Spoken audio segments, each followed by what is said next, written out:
Good day mga kayanis, another DIY tayo mga kayanis sa mga baguhan dyan na HVAC technician.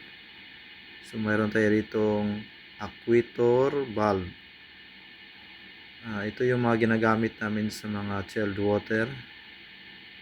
Easy lang to i-install at may tatlong wire lang ito.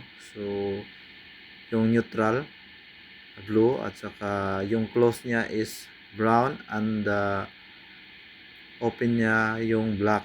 So tatlo lang yung wiring na yan, so easy lang yan para ikabit. So ipapakita ko sa inyo din kung paano ito i-dismantle. So kung magpalit kayo ng valve or yung motor, so ganyan lang mga kayanis. So ito na yung kikita nyo. So, thank you po sa panonood. Sana nakakuha kayo ng ideya sa mga baguhan dyan. Maraming salamat po sa panonood. Thank you po. God bless.